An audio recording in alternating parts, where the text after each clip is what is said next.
There was once a man so powerful that the king of demons, the very embodiment of fear itself, ran for his life, not defeated, not killed, terrified.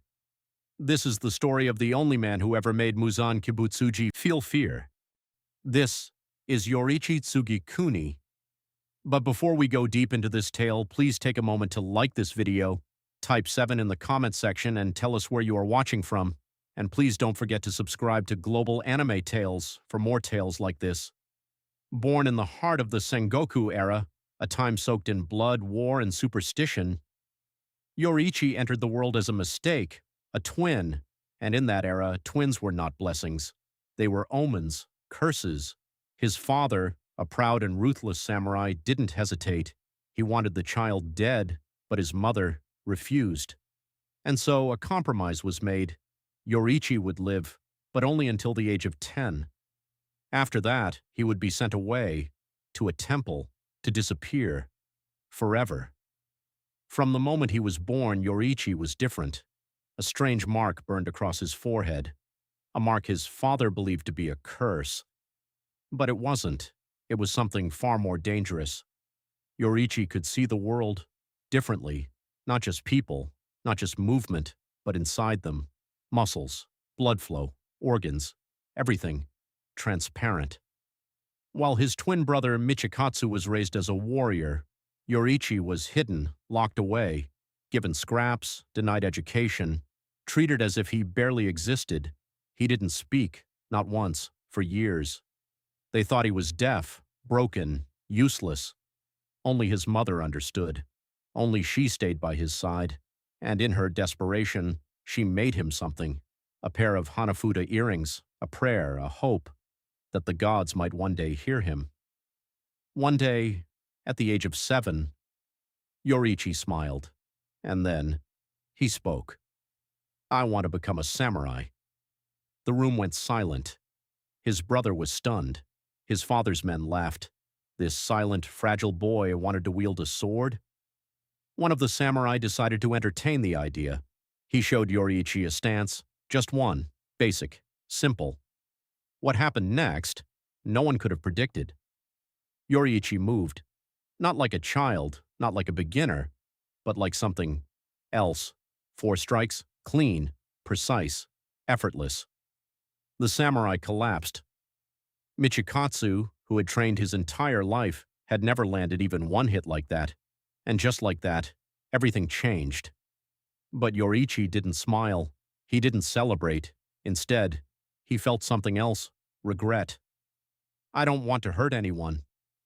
And just like that, he abandoned the sword. Michikatsu admired him, at first, but admiration slowly became something darker, something quieter. Envy, because no matter how hard he trained, no matter how much effort he gave, Yoriichi surpassed him without trying, and worst of all, Yoriichi never even wanted it. That was the part that hurt the most. Their mother grew weaker, sicker, dying. Yoriichi knew. Even though no one told him, he stayed by her side, supported her, helped her walk, silently, lovingly. And when she died, Yoriichi made a decision. He would leave. That night, he said goodbye to his brother, thanked him, held onto the flute Michikatsu once gave him, and walked away. But the truth was far deeper. Yoriichi knew something Michikatsu didn't. Their father had changed his mind. Because of Yoriichi's talent, he planned to make him the heir and send Michikatsu away instead. So Yoriichi left first to protect his brother. But Michikatsu never saw it that way. He only saw this. No matter what he did, he would always be second. Yoriichi ran for a full day and a full night, without stopping, until he reached the mountains. There, he met her. Uta, a girl who had lost everything, just like him. They stayed together, not as warriors, not as survivors, but as people. Years passed. They laughed, they lived, they healed, and eventually, they fell in love, they married, and for the first time in his life, Yoriichi was happy. Uta became pregnant. A new life was coming, a future, a family. But fate had other plans. One day, Yoriichi left to find a midwife. He helped a stranger along the way, losing precious time. By the time he returned, it was already night, and what he saw broke him. Uta was dead, their child, never born, both killed by a demon. Yoriichi didn't scream, didn't cry, didn't move. He just held her for 10 days. 10 days, holding the body of the only person who ever gave him peace until someone forced him to let go. That was the day. Yoriichi picked up the sword again. This time, he didn't hesitate. He trained, fought, hunted, destroyed, not for glory, not for revenge, but for something deeper, to make sure no one else would feel what he felt. And from that resolve, something was born. The first breathing style, sun breathing, the origin of all techniques, the foundation of every form that would ever exist. Water, flame, wind, stone, thunder, all of them came from him.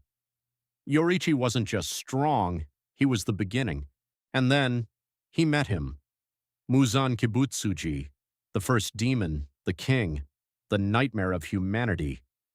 The moment Yoriichi saw him, he understood everything. This was the source, the root of all suffering. And in that moment, Yoriichi realized something terrifying. He was born to kill him. The battle began instantly. Muzan attacked, fast, deadly, unavoidable. Yoriichi dodged, but for the first time, he felt fear, not for himself, but for what would happen if he failed. Then he saw it. Through the transparent world, Yoriichi saw Muzan's true form. 7 hearts, 5 brains, all shifting, all moving, impossible to kill, unless you were him. Yoriichi moved, all forms combined into one, a single strike.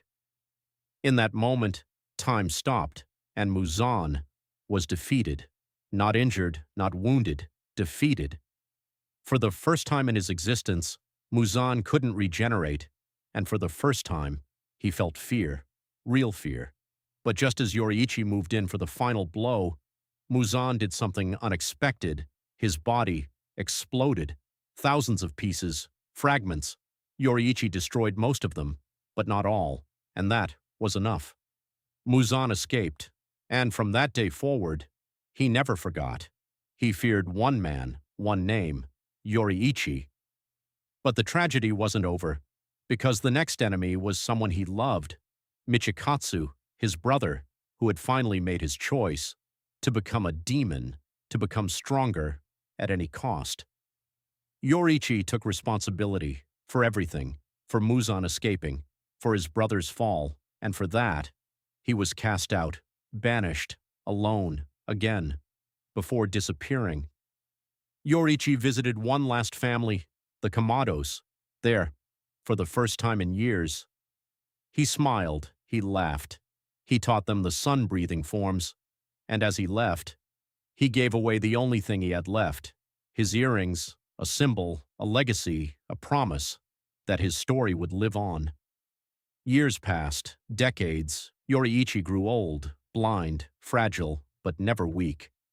On the final day of his life, he stood before his brother, now known as Kokushibo, upper rank 1, the strongest demon alive.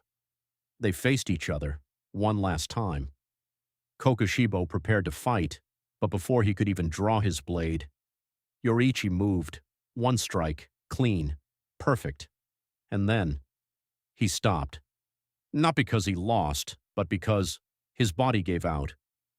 Yoriichi died standing, unbeaten, untouched, and for the rest of his existence, Kokushibo carried one thing, the broken flute, from the brother he could never surpass. The strongest demon feared only one man, and that man never even wanted to fight. That was Yoriichi Tsugikuni. Thank you so much for watching till the end. I hope you enjoyed the video. Please don't forget to like and subscribe for more tales like this.